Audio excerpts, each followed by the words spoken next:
What's up, everybody? This is Jay, and welcome to Jaymoorereviews, The Shy, Episode 5. Remember to subscribe to my channel. I'm trying to get up to 10,000 subs, and also click that like button. I'm trying to get 25 likes for this video. Please continue to support me on PayPal and Patreon. The links are in the description box below. Now let's get into it. When we first check in, Reg is rolling with his crew into this little yard where they have all these storage units, and the guard lets them in. He's paid the guard off, and they go in, and there's these boxes marked ATF. And so we see young Jake hop out the car asking, "What's up? Can he help?" And he said no, and he gave him the money because Jake wanted a gun too. What it ended up being was guns, but once Reg turned his head, Jake stuck his hand in, took a gun, ran around the corner taking selfies with a piece, trying to look hard. Little young thug right here. And so end up a security guard saw him, and he break out running and jump into the Navi and peel off with Reg, while the security guard chasing him like Deputy Dog. Meanwhile, we see Brandon, and he chilling with his cousin, and they smoking, and they thinking and clearing his mind, telling him his situation with his girl, and his cousin trying to help cheer him up. Meanwhile, we see Panama Jack, aka Q, and he goes into Sonny's, and he's talking to Sonny, and he's trying to relocate his old crew. So Sonny gives him some info. Meanwhile, we see Panama Jack, and he roll up on this cat, and he's playing chess in the park. And so so Q talks to old boy, and he asks him where's one of the other members of the crew. And next thing you know, they smile, dap up, and they on their way piecing back the crew. Looks like I'm gonna get you, sucker, part 2. So then they roll up this one cat at this dilapidated tire shop, and they ask old boy, "What's up, man? How you doing, man? How much they pay you in this spot?" And old boy, happy to see him, say, "Man, I didn't think you was back. I didn't believe it." He said, "Believe it." So what's up? You trying to roll or what? Dude take one look to the left, one to the right, and he was on his way. Say less. Meanwhile, we see Emmett, and he's going to talk to Habib Jr. about the gig, about what he was supposed to be putting him on with. He hooked him up with the shoes, so Habib was going to give him a job. He told him, "Take this van, I'm going to give you 100. Once you get there, they're going to put some boxes in it. You come back, I give you another 100. Was suspicious, but he did it anyway. Now we cut to Brandon, and he's on the phone trying to hit up Jerica, trying to get back in, until his cousin roll up on him and tell him, Dad, you got to be strong. And so he cuts it off. He changed the script, saying, yeah, instead of leaving the message nicely, he said, "Pack my stuff. I went in my George Foreman grill." They hop in the Beamer, and they getting ready to pull off until they get rolled on by the police, Officer S. Curl. So Officer S. Curl pulls up, asks him, "Let me see your license registration." While he give him that, they sitting there talking, and he's saying, "Hey, I know where to cheer you up. You need to get with old girl that's at your job. I know she like you." So they laugh about it. Officer S. Curl come back, and he followed the drip. That's when he was a good detective, and he let him know, "Hey, your tags is expired. Get it fixed." They say, "Thank you." They moving on along. So now we see Jake and Kev and the crew, and they walking, and Jake feeling like a big dog, showing them the pictures of him with the gun, making him look like he OG Bobby Johnson Jr. And so they saying, "Man, was it loaded?" He like, "Yeah." And so then they was telling them the story about the guns. They go to get some snacks, and Kev, like a dummy, just parks the bike against the wall. Meanwhile, we see Big Papa. He's trying to get his workout on. The only exercise he gets is picking up food off the shelf and tossing it in the basket. So he's working out before he snack it out. And so then they get all the food, and they take it to Habib, and Habib tell them the price, and then they slam a hundo down. And then, of course, the Habib got a check, because where's these little kids getting $100? And so he check, and they give him a little hard time, but everything check out. And so he let them out. They on their way. And while they talking, next thing you know, Kev noticed his bike is gone. Somebody done stole his bike. He ain't got no more wheels. So then wondering what's going on. Meanwhile, we see Booger Beard, aka Boog Knight, aka Ronnie, and he's at the door of Tracy, and he's knocking to let her know that he found her son's phone. And she didn't want to hear it until he pulled out the phone. And so now she at the phone, and while she looking, he say, "Hey, you mind if I come in?" So she rolled her eyes, but in the end, she let him on in. And so next we see Kev and the crew, and they walking, and they asking, "So what you gonna do about the bike? Whose was it?" He say, "That was Brandon brother bike." And he say, Papa say, "Well, that was cursed anyway." And right when he say that, we see Miss Big Papa, and she's riding on the bike. So he screamed, "Give me back my bike!" And she keep going. She ain't stopping. He can't catch up with her, so you know he's slow. And so then he say, "I got to get my bike."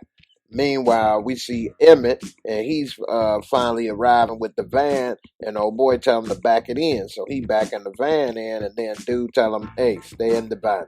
So he stays in the van.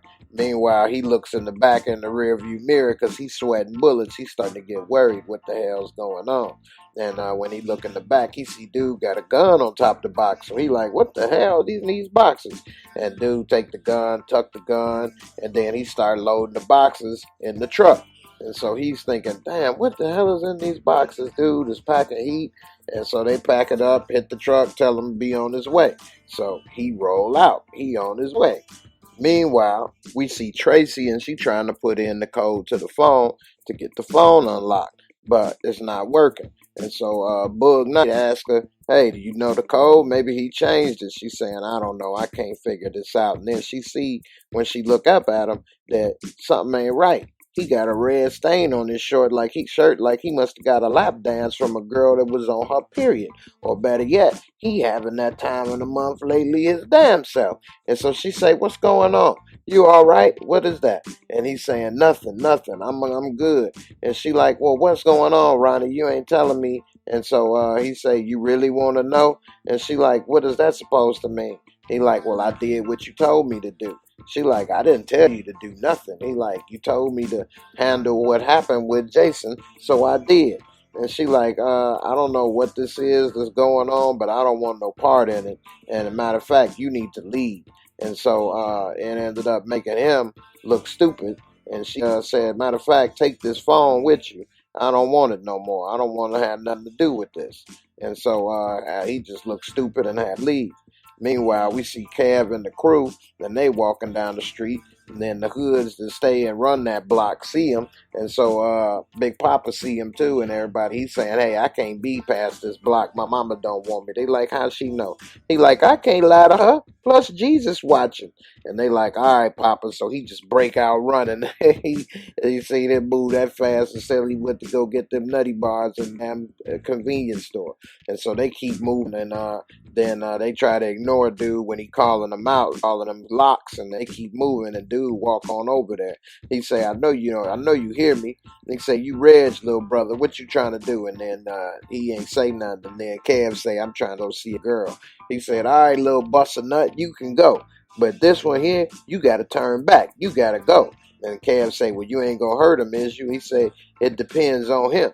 And so he ended up backing up and keeping it smooth, and he didn't want to start nothing. So Jake, he ended up leaving and going back to where he came from, his side of the hood. But on the process, he kind of mean mugged each other, and you can tell that this might end up being something bigger than it should be down the road. They may even make Jake shoot them or something just to get jumped into the game. We'll see. So Kev, he's on his own in pursuit of his bike. Meanwhile, we see over at Reg at the stash house, they unpacking the guns that they took, and little Whoopi Goldberg tell him the old man got company. And he like, "Oh yeah," he like, "Yeah, it's two dudes in there, one crazy dude named JB."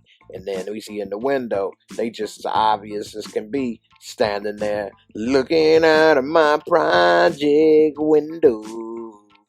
Meanwhile, we see Emmett, and he get back to Habib Jr., and he telling him, "Man, what the hell is in this van? This ain't no ISIS shit going on." He like, "ISIS? Now who's the one being racist?" And he say, "Man, look, you got to tell me what's going on." So Habib, he break open the van, and he open up a box, and he pull out a pack of squares, and he like, "Man, this is it." And he like, "Yeah, man, they illegal. He like, so you don't pay the tax. So what? He like, yeah, but I make, I sell them for $1 a piece. That's $20 a pack, and I only pay $4 when I buy them here. He like, that ain't bad, but what you should do is help me with the shoe game. We make more money. He like, oh, then why you asking me for a job? He say, I ain't got enough money for scale. And so he said, you know what? Maybe my cousin might be into that. And so they may end up going into work with the shoe game. Meanwhile, we see Kev, and he finally then made it to the projects, and he locates his bike because he knew where the girls stay, and he probably smelled some chicken grease. And right when he was about to get the bike, she comes on out with her Afro Puffs Rage, and he's saying, well, I need the bike, and he look and see their house is kind of broke down, and she say, well, let's hold hands first, and you can have it. And then they get a little grossed out, and then he like, you know what, you can keep the bike, because she said she needed it to get some Pampers for the baby. He like, you borrow it for now. So I think she's finally wearing him down. Now, meanwhile, at the end, we see that the block party's underway, and so now we see people bobbing and shaking. We see the OGs in the cut right there, Panama Jack and the crew, and so we then see Bug Knight and Grandma, and he's helping her move through the hood. And then he sees Tracy, and she says, leave her alone. If she want to talk to you, she'll come over and say something. He like, yeah, you right. She's like, about time you listen. And so now we see Q walk on over, and he talking to Tracy, talking about, hey, Tracy, long time no see. You got a moment? And she look at him, and she look kind of disgusted and peel out. She was probably one of his little jump offs when she was younger, or he could be the long lost daddy of her, and that was his grandson that got killed. Either way, I knew he was tied in to either being granddaddy or he the pappy of Jason that got killed. Meanwhile, she walk off in disgust, and he looking stupid, talking about have a nice day. And so then Red Bug Knight, he asked who was that, and she say, you don't need to know, that's trouble. Then we see Kev and the crew, and they sitting on the steps, and he telling them I couldn't get the bike. She had some big dogs protecting it.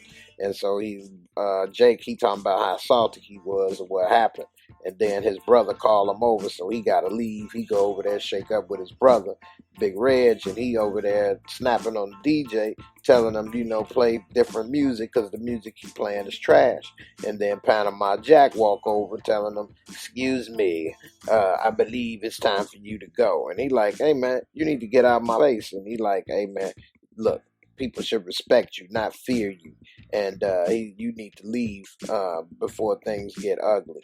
And Jake getting scared. He says, speaking of respect, what you looking at us out the window for? What the hell is your problem? Yeah, I can make the problem. I can make things change. Then he show him the old Ice Cube pistol in the nuts. And then Pop smile, and he say, you be dead before I hit the ground.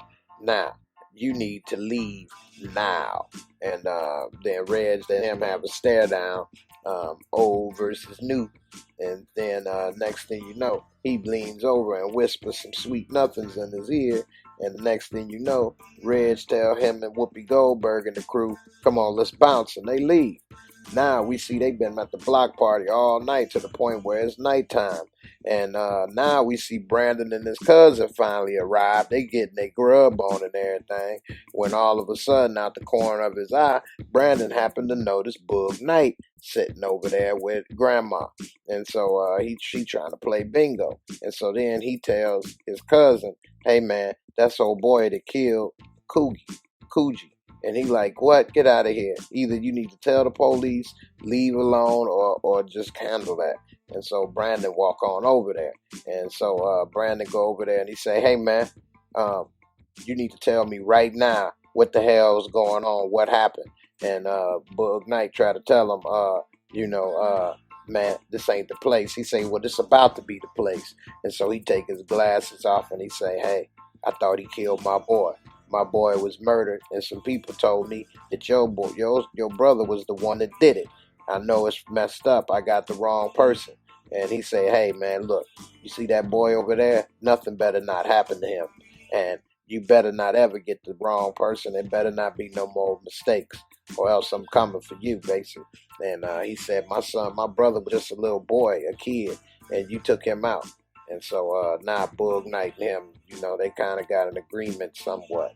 Now we see the party going on, and everybody dancing, and then next thing you know, Jerica pop up looking cuter than she ever has, and Brandon see her, and so he's smiling, he all happy to see her. He try to go in and give her a hug, and she kind of throw the little block up like Matumbo, and so he wondering what's going on, and he thinking, well, maybe it was this little picture or something that his cousin sent, and before she could finish, this little square came in with the little button-up shirt, and he like, what the hell is this? And she like, oh, Brandon, this is such and such. And so Brandon looking a little salty, and then dude kills him with, oh, you must be the dude that's been calling all day.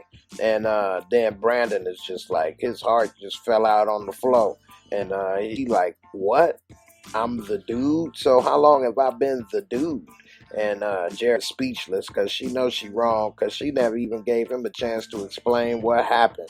And so she don't even know what really went on, and she done already replaced his ass. She already had somebody sitting on the bench, subbed him in, and took the starting role. And so Brandon, he played a bigger man and walk away, but she screamed, call him down. So he stopped, and then he like, what's up? So, you know, you need somebody from your side of town. That's what it is. And she like, it's not like that. You jumping to conclusions. I don't see how he could be jumping to conclusions when it's a dude standing right in front of him. It's not like it's a conclusion he made up. It's an end result. And anyway, he just say whatever, and he walk off. And now she's steadily trying to call him to come back, but he ain't trying to hear it. And he just turn around and walk off into the moonlight. And he needed to walk off before things get even more messier than it already is. But she was bogus for bringing that sand to the beach. And so now we see the block parties jumping, everybody, you know, dancing, having a good time. Everybody, you know, getting they groove on. And next thing you know, we hear some shots ring out. And so we hear a bunch of gunshots, and then the DJ say, no. He stopped the music. We ain't gonna let it end like that. Y'all ready to go home? Well, let's keep the music going. And so then everybody just look around, and next thing you know, they start back dancing again, even though, you know, somebody just got aired out like dirty laundry right around the corner. And then we see Brandon Cousin trying to get up on Tracy. He about to get some of them thick meat right there put on his plate. And so then we see the party going, everybody dancing, having a good time. But what's tripped out is if that dude that was the DJ got shot, I bet you he'd be trying to stop the damn party and get some help. And so he ain't by stopping the party for somebody else. But I bet you if his ass got shot, he'd be saying, stop the music. Get me some help.